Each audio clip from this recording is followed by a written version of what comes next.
इसका एग्जाम्पल होता है बेटा। बिल्कुल ए ऑप्शन सही हो जाएगा। तो कवक जो होता है, यानी कि ये जो मशरूम है ये कवक होता है बेटा। कवक जो होते हैं ना ये प्रकाश संश्लेषण नहीं करते। कवक क्या नहीं करते भाई? कवक प्रकाश संश्लेषण नहीं करते हैं, इनमें प्रकाश संश्लेषण नहीं होता। और कवक का अध्ययन कभी आपको पूछे कि भाई कवक के अध्ययन को क्या कहते हैं, स्टडी क्या होती है कवक की, या जो फंजाई होती हैं इनकी स्टडी को बोला जाता है प्यारे बच्चों माइकोलॉजी। माइकोलॉजी होता है कवकों का अध्ययन। अब बात करते हैं शैवालों के बारे में। तो कभी आपको पूछे कि शैवालों का अध्ययन क्या कहलाता है, तो प्यारे बच्चों शैवालों के अध्ययन को कहते हैं फाइकोलॉजी। फाइकोलॉजी, ठीक है, समझ आ गई बात बेटा। जो शैवाल होती है ना और ये जो हरे पौधे होते हैं ये दोनों के दोनों प्रकाश संश्लेषण करते हैं, ठीक है, ये दोनों के दोनों प्रकाश संश्लेषण करते हैं प्यारे बच्चे। तो हरे पौधे और शैवाल ये प्रकाश संश्लेषण करते हैं, यानी सूर्य के प्रकाश से अपना खाना बनाते हैं। जबकि आप लोगों से पूछ ले कि एक कोशिकीय शैवाल या एक कोशिकीय पौधा कौन सा होता है, तो आप लोग बताते हो एक कोशिकीय शैवाल की कैटेगरी में आती है, जैसे एनाबीना हो गया, एनाबीना, ठीक है बेटा। नॉस्टॉक हो गया, नॉस्टॉक, ये होती हैं एक कोशिकीय शैवाल। और इन्हीं शैवालों को आप लोग क्या बोल सकते हो, इनको आप लोग साइनोबैक्टीरिया भी बोलते हो। इन्हीं को आप लोग क्या बोल देते हो, साइनोबैक्टीरिया, ठीक है। तो इतनी जानकारी आप लेकर जा रहे हो। आ जाओ आगे बात करते हैं भाई। नमस्कार भाई, नमस्कार सभी बच्चों को, राम राम। आ जाओ अब हम लोग बात करते हैं नेफ्रोलॉजी किसका अध्ययन है। दूसरा प्रश्न है नेफ्रोलॉजी जो होता है वो किसका अध्ययन होता है, किडनी, लीवर, नर्वस सिस्टम या फिर न्यूबॉर्न, एक नवजात बच्चे के अध्ययन को। तो आप लोग बोलोगे भाई नेफ्रोलॉजी होता है गुर्दों का अध्ययन, ठीक है, नेफ्रोलॉजी होता है गुर्दों का अध्ययन। अब तुम्हारे गुर्दों के अंदर ना, तुम्हारे गुर्दों के अंदर पाए जाते हैं नेफ्रॉन। क्या होते हैं गुर्दों में, नेफ्रॉन। हमारे गुर्दों में पाए जाते हैं नेफ्रॉन्स। और ये नेफ्रॉन्स क्या काम करते हैं, ये करते हैं फिल्ट्रेशन का काम। फिल्ट्रेशन करेंगे भैया, मूत्र को फिल्टर करेंगे आपके शरीर के अंदर। तो ये नेफ्रॉन की फिल्ट्रेशन दर कितनी होती है, यानी इन नेफ्रॉन का जीएफआर कितना होता है। जीएफआर क्या होता है, जीएफआर, जीएफआर किडनी से संबंधित एक टेस्ट का नाम है बेटा। अगर आपकी किडनी खराब है ना, या किसी की किडनी खराब है, तो जाकर जीएफआर कराना चाहिए। डॉक्टर फिर आपको जो टेस्ट लिखता है ना वो होता है जीएफआर। तो जीएफआर आपकी किडनी से संबंधित एक टेस्ट है। इसकी फुल फॉर्म क्या होती है, इसकी फुल फॉर्म है ग्लोम्युरुलस, ग्लोम्युरुलस, ग्लोम्युरुलस फिल्ट्रेशन रेट, फिल्ट्रेशन रेट, इसकी फुल फॉर्म होती है ग्लोम्युरुलस फिल्ट्रेशन रेट। भाई आपको पूछ लेता है कि आपकी किडनी का जीएफआर कितना होना चाहिए। अगर एक नॉर्मल व्यक्ति की बात करें जिसकी किडनी खराब नहीं है, तो उसके अंदर जो सामान्य फिल्ट्रेशन रेट आएगी ना वो 180 लीटर प्रति डे आती है। यानी एक दिन में तुम्हारी किडनियां 180 लीटर तक, 180 लीटर तक पानी को फिल्टर कर सकती हैं आपके शरीर में, ठीक है, समझ में आई बात। जबकि एक मिनट में पूछे भाई ये तो पर डे की बात हो गई, पूरा एक दिन में इतना अमाउंट करती हैं। जबकि एक मिनट की बात करें तो 120 ml पर मिनट आपकी किडनियां करती हैं फिल्ट्रेशन, ठीक है, पानी आपके जो यूरिन होता है उसका फिल्ट्रेशन। समझ में आ गई बात, क्लियर। चलो अब आगे बात करते हैं। आपको पूछ ले लीवर का अध्ययन क्या होता है, तो लीवर के अध्ययन को कहते हैं हेपेटोलॉजी। लीवर का अध्ययन होता है बेटा हेपेटोलॉजी। और आपके लीवर में विशेष प्रकार की कोशिकाएं होती हैं, आपके लीवर में होती हैं विशेष प्रकार की कोशिकाएं। इन कोशिकाओं को क्या कहते हैं, तो आपके लीवर में जो विशेष प्रकार की कोशिका होती है इनको बोलते हैं कप्फर कोशिकाएं, कप्फर सेल। और ये कप्फर सेल जो होती है ना आपके लीवर को सुरक्षा देती है बेटा, प्रोटेक्शन, बैक्टीरिया वायरस से प्रोटेक्शन देती हैं आपके लीवर को जो कप्फर कोशिकाएं होती है। समझ में आ गई बात बेटा। नर्वस सिस्टम में किसके बारे में पढ़ते हैं, आपके ब्रेन के बारे में बेसिकली, ठीक है, आपके मस्तिष्क के बारे में। इतनी सारी जानकारी आपको मिल गई। अब हम बढ़ रहे हैं अगले क्वेश्चन पर। ठीक, तो ये याद रखना कि आपकी किडनी का जीएफआर कितना होता है, 180 लीटर पर प्रतिदिन। मिनट में पूछ रहे तो 120 ml पर डे। ठीक, समझ में आ गई बात? यवन, बिल्कुल बेटा। आ जाओ नेक्स्ट क्वेश्चन। निम्नलिखित में से कौन सी जड़ नहीं है? भाई पहचानो, कौन यहाँ पर जड़ नहीं है? गाजर बिल्कुल जड़ है, रेडिश मूली बिल्कुल जड़ है, जिंजर नहीं बेटा, ये जड़ नहीं है, ये तो तना है। अदरक तो किसका एग्जाम्पल होता है? तने का। तो वही पूछ रहा है कि कौन जड़ नहीं है, तो आप लोग बता दोगे अदरक यहाँ पर जड़ नहीं है। जबकि चुकंदर भी एक जड़ होता है बेटा, इसको बोलते हैं ना बीट रूट, तो चुकंदर भी एक जड़ होता है। समझ में आ गई बात? तो बिल्कुल सी ऑप्शन यहाँ पे सही हो जाएगा जब पूछे कि कौन जड़ नहीं है। तो तना जड़ नहीं होता। तने की कैटेगरी में आलू आता है बेटा, आलू भी तना है, प्याज भी तना होता है, ठीक है। और आप लोगों का जो ऐसा मान लो जो लहसुन वगैरह आपको खाते हो, लहसुन ये भी तना है, हल्दी ये भी तना है बेटा। तो ये सब एग्जाम्पल होते हैं किसके? तने के। ये सब एग्जाम्पल हैं गाजर उसके जड़ों के बेटा। शकरकंद पूछ ले आप लोगों को, शकरकंद अब आएंगी बेटा, बड़ी मुझे बहुत अच्छी लगती हैं। स्वीट पटैटो, चिंचैन को भी बहुत अच्छी लगती हैं। स्वीट पटैटो ले लो, चिंचैन गाना भी गाता है। तो बेटा ये क्या है? ये जड़ है, ये भी जड़ की कैटेगरी में आती है, रूट्स हैं स्वीट पटैटो। तो आलू जो होता है पोटैटो, वो तो तना है, लेकिन स्वीट पटैटो शकरकंद ये जड़ होता है। ठीक है, समझ में आ गई बात? हाँ, मैं बहुत शिनचैन देखती थी भाई, एक जमाना था जब मैं शिनचैन की फैन हुआ करती थी, फ्री थी उस टाइम। अब मैं बहुत बिजी हूँ, अब मुझे टाइम नहीं है भैया, अब ना मैं क्रिकेट मैच देख पाती हूँ ना शिनचैन देख पाती हूँ। आओ आगे बात करते हैं। किसकी कमी के कारण बच्चों में रिकेट्स होता है? बढ़िया सा सिंपल सा आपको बूस्टअप करने वाला प्रश्न है, बताओ जल्दी से भाई, किसकी कमी के कारण रिकेट्स होता है? रिकेट्स को आप लोग सूखा रोग भी बोलते हो बेटा, इसको आप लोग सूखा रोग भी बोलते हो। एक और होता है सूखा रोग, जिसको क्वाशीकोर बोलते हैं, क्वाशीकोर। एक और होता है सूखा रोग, क्वाशीकोर। ये किसकी कमी से होता है? ये होता है प्रोटीन की कमी से, प्रोटीन की कमी से।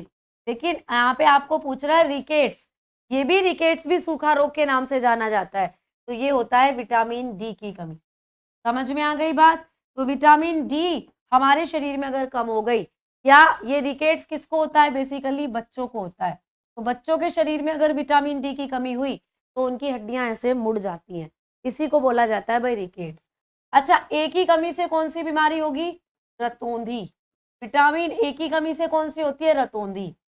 बी तो बहुत सारी विटामिन है बी कॉम्प्लेक्स के अंदर, 8 विटामिन आती है बी कॉम्प्लेक्स के अंदर, तो हम विटामिन B1 मान ले इसे, तो बैरी बैरी, ठीक है। और बेटा सी की कमी से होता है स्कर्वी। अब आप लोगों का होमवर्क ये है कि इन सभी विटामिन का केमिकल नेम आपको कमेंट बॉक्स में टाइप करना है भाई, ठीक है। समझ में आ गई? चलो बहुत बढ़िया बेटा। कभी मम्मी पापा और गुरु का ज्ञान गलत नहीं होगा। गुरु तो एक बार 1% फिर भी दे सकता है, बट कभी मम्मी पापा आपको गलत ज्ञान नहीं दे सकते। तो अपने मम्मी पापा का सम्मान करो बेटा, उनकी इज्जत करो, उनके सपनों को पूरा करो, क्योंकि उन्होंने आपके लिए बहुत मेहनत करी है।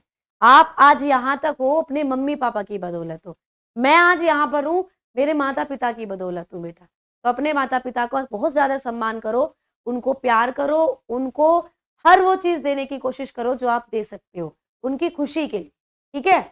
दुख को छोड़कर उनकी खुशी के लिए जो आप दे सकते हो वो करो, ठीक बेटा। चलो आओ आगे बात करते हैं। अगला नंबर 5वां प्रश्न क्या है? ट्रिपल एंटीजन किन 3 रोगों से बचाता है? तो बताओ भाई, ट्रिपल एंटीजन एक टीके का नाम है। कौन से टीके को बोलते हैं ट्रिपल एंटीजन? डीपीटी। तो ये जो डीपीटी का टीका है ये कितनी बीमारियों से बचाता है प्यारे बच्चों? ये बताओ कितनी बीमारियों से बचाता है? नपुंसकता विटामिन ई की कमी से होती है बेटा, ई की कमी से, ठीक है। इट्स शिखा, ये जो नपुंसकता होती है लड़कों के अंदर, ये विटामिन ई फॉर एग, इसकी कमी से होती है। भाई जब ट्रिपल एंटीजन की बात हो रही है तो ट्रिपल एंटीजन हम लोगों को बचाती है काली खांसी, टेटनस और डिप्थीरिया से। ठीक है, समझ में आ गई बात। तो DPT यानी डिप्थीरिया, पर्ट्यूसिस, टेटनस, तो डी ऑप्शन आप लोगों का सही हो जाएगा। एक और वैक्सीनेशन होती है भाई BCG, ये तुम्हें टीबी से बचाव करती है, ये टीबी से बचाती है प्यारे बच्चे। टीबी होता है ना ट्यूबरक्लोसिस, उससे। एक और वैक्सीनेशन होती है भाई टैब, ये किससे बचाती है? ये मियादी बुखार से बचाती है, मियादी बुखार यानी कि टाइफाइड से बचाती है ये, टाइफाइड, तो टाइफाइड हो जाता है उससे बचाती है। समझ में आ गई भाई बात। आ जाओ आगे बात करते। निमेटोडा द्वारा कौन सा रोग होता है? तो निमेटोडा एक वर्ग के जंतु हैं, तो इन निमेटोडा के द्वारा कौन सी बीमारी होती है ये आपको पूछ रहा है। लैप्रोसी, भैया लैप्रोसी तो जीवाणु के कारण होती है, जबकि निमेटोडा तो जंतु होते हैं। फाइलेरियसिस, बिल्कुल सही बात, यही होती है, निमेटोडा के कारण होती है फाइलेरियसिस। इसको हाथी पांव भी बोलते हैं बेटा, हाथी पांव बीमारी के नाम से भी जानते हैं, एलिफेंटिएसिस। ये किसके कारण होती है? निमेटोडा। कौन सा निमेटोडा है? वाउचेरिया ब्राउन क्राफ्टी, वाउचेरिया ब्राउन क्राफ्टी, ब्राउन क्राफ्टी। ठीक है, समझ में आ गई बात। तो ये किसका नाम है? निमेटोडा का नाम है। अमीबायोसिस अमीबा के कारण होगी, और कौन सा अमीबा? एंट अमीबा, एंट अमीबा के कारण होगी। ठीक है, एंट अमीबा। और पोलियोमिलाइटिस वायरस के कारण होता है, विषाणु के कारण, तो पोलियो रोग होता है। ठीक है, आ जाओ नेक्स्ट। केटला और राहू, ये दो मछलियां हैं बेटा, केटला भी मछली होती है और राहू भी मछली होती है। ये कहाँ रहती हैं दोनों मछलियां? फ्रेश वाटर फिश है दोनों, मरीन समुद्र के जल में रहती हैं, ब्रैकिश यानी खारे पानी में, इनमें से कोई नहीं। जल्दी बताओ। तो बेटा ये फ्रेश मछलियां हैं, मीन्स ये फ्रेश वाटर में रहती हैं, ताजे पानी में, जैसे कि झील होती है, ठीक है, नदी होती है, इनके पानी में रहती है, झील में, नदी में, इनके अंदर रहती हैं ये मछलियां। अच्छा, एक मछली है जो मच्छर का लार्वा खाती है, मच्छर का लार्वा, मच्छर का लार्वा खाने वाली मछली कौन सी है? एक मछली है जो मच्छर का लार्वा खाती है, उसका नाम है गैम्बूशिया। क्या है बेटा उसका नाम? गैम्बूशिया। तो ये गैम्बूशिया मच्छर के लार्वे खाती है। ठीक है, आओ, इसीलिए इसको तालाबों में छोड़ देते हैं, और जो उतने मच्छर के लार्वे हैं सबको चट कर जाती है, ये दावत उड़ा जाती है भाई सबकी। ठीक है, अच्छा बफरिंग होने लग गई क्या? बफरिंग हो रही है क्या बेटा?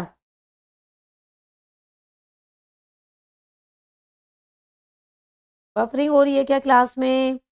यहां से तो सही चल रही है भाई क्लास।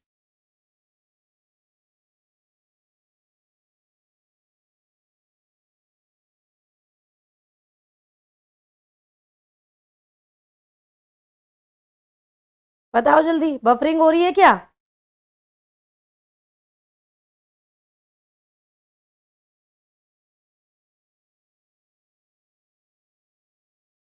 यहां से तो सही चल रही है प्यारे बच्चों। चलो चलो चलो, ठीक है, हाँ, नो बफरिंग, ऑल क्लियर। आ जाओ। जड़ की कोशिकाओं में उपस्थित लवक को क्या कहते हैं? 8वें प्रश्न पर हम लोग पहुंचे हैं। जो जड़ें होती हैं, जड़ों के अंदर कौन सा लवक होता है? आपको पता है जो पादप होते हैं, इनके अंदर पाए जाते हैं प्लास्टिड, और ये प्लास्टिड मैंने बताया कितने तरीके के होते हैं? 3। कौन कौन से? एक है बेटा क्रोमोप्लास्ट, क्रोमोप्लास्ट लिखा हुआ है ऊपर, ये लिख रहा। एक है बेटा ल्यूकोप्लास्ट, ल्यूकोप्लास्ट लिखा हुआ है ऊपर, और एक है बेटा क्लोरोप्लास्ट, क्लोरोप्लास्ट। अगर मैं आपको रंगों की बात बताऊं, आप जानते हो कि ये ल्यूकोप्लास्ट देता है सफेद रंग पौधों के अंदर, क्लोरोप्लास्ट देता है बेटा हरा रंग पौधों के अंदर। ठीक है, हरा रंग। बाकी सफेद और हरे रंग को छोड़कर सारे रंग देने का काम करता है ये। ठीक है, क्रोमोप्लास्ट। अब कह रहा है कि जड़ों में कौन सा लवक होता है, ये पूछा। तो बेटा जड़ों में होता है ल्यूकोप्लास्ट। ठीक है, जड़ों में पाया जाता है ल्यूकोप्लास्ट लवक। क्रोमोप्लास्ट कहाँ होता है? फूल के अंदर, बेटा फल के अंदर। भैया फूल और फल ही तो रंगीन होते हैं, कलरफुल, उनमें क्रोमोप्लास्ट होता है। क्लोरोप्लास्ट पत्तियों में होता है, बेसिकली जो पत्तियां होती हैं, लीव, ये बता ही दिया, जड़ों में होता है। ठीक है, और ये कहाँ? ये सेल्यूलोज क्या है? ये एक तरीके का कार्बोहाइड्रेट है। ये कार्बोहाइड्रेट क्या काम करता है? पादपों की कोशिका भित्ति बनाता है। तो ये पादप कोशिका भित्ति बनाने का काम करता है। ठीक है, ये पादप कोशिका भित्ति बनाता है जो सेल्यूलोस होता है। इतनी बात भी आपको समझ में आ गई। आ जाओ नेक्स्ट क्वेश्चन की तरफ बढ़ रहे हैं। शरीर में ध्वनि यंत्र को और क्या कहा जाता है? भाई आपके शरीर में जो ध्वनि यंत्र है वो उसको क्या कहते हैं? ठीक है, जल्दी बताओ, जो आपके अंदर ध्वनि यंत्र है उसको क्या कहते हैं? जल्दी से बताएंगे भाई। लैरिंक्स, फेरिंक्स, कंठनली या श्वास नली?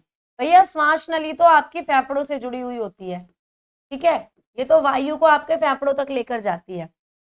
अब यहाँ पर लैरिंग्स, लैरिंग्स दो ऑप्शन दे दिए हैं, तो याद रखना ये जो लैरिंग्स है ना, इसी को बोलते हैं बेटा स्वर यंत्र। स्वर यंत्र, ठीक है, स्वर यंत्र किसको बोलते हैं भाई? लैरिंग्स को। तो याद रखना लैरिंग्स ही होगा सही आंसर। ठीक, तो लैरिंग्स जो होता है ये एक इस तरीके से स्ट्रक्चर होता है, इससे जब हवा टकराएगी, ऑक्सीजन जब अंदर जाएगी तो ये वाइब्रेट होता है और वाइब्रेट होकर ध्वनि क्रिएट करता है, आवाज निकालता है। तो ये जो लैरिंग्स होता है बेटा, ये क्या काम करता है? ये ध्वनि उत्पन्न करता है। फेरिंग्स का क्या काम होता है? आपकी भोजन नली हो गई, भोजन नली और श्वास नली, इनके बीच होता है ये लैरिंग, ये फेरिंग्स जो होता है। ठीक है, जब हवा आपके शरीर में जाएगी ना, तो सबसे पहले जाती है नाक में हवा, नाक से जाती है नेसल चैम्बर में, यानी ये जो नासा छिद्र है, भैया आपके नाक में दो छिद्र है ना, जिनको बोलते हैं नासा छिद्र। तो नाक से हवा पहुंची नासा छिद्र में, नासा छिद्र से पहुंची फेरिंग्स में, फेरिक्स में हवा, फेरिक्स से पहुंची लैरिक्स में, ठीक है, लैरिंग्स में, और लैरिंग्स से पहुंच जाती है हवा, अरे लैरिंग्स से पहुंच जाती है हवा आप लोगों के फेफड़ों, लंग्स में। ये होता है हवा को जाने का सीक्वेंस। नाक, नाक के अंदर दो छेद जिन्हें बोलते हैं नेसल चैम्बर, हवा अंदर गई, फिर फेरिंग्स के पास पहुंची, फिर लैरिंग्स के पास पहुंची, फिर फेफड़ों में पहुंची। ऐसे होता है। ठीक है, आ जाओ नेक्स्ट क्वेश्चन। तो यहाँ पे लैरिंग्स आपका सही आंसर हो जाएगा। नेक्स्ट है 10 नंबर का प्रश्न। मानव हृदय में शुद्ध रक्त पाया जाता है। तो भाई आपके दिल के बारे में बात हो रही है। मान लो ये तुम लोगों का दिल है और आपके दिल की चार साइड होती हैं, इस तरीके से 4 चैम्बर में बटा होता है। ये वाली साइड होती है आपके दिल की राइट, ठीक है, यानी दायां भाग, और ये वाला एरिया होता है आपके दिल का बायां भाग, यानी लेफ्ट साइड। ये है भाई बायां भाग।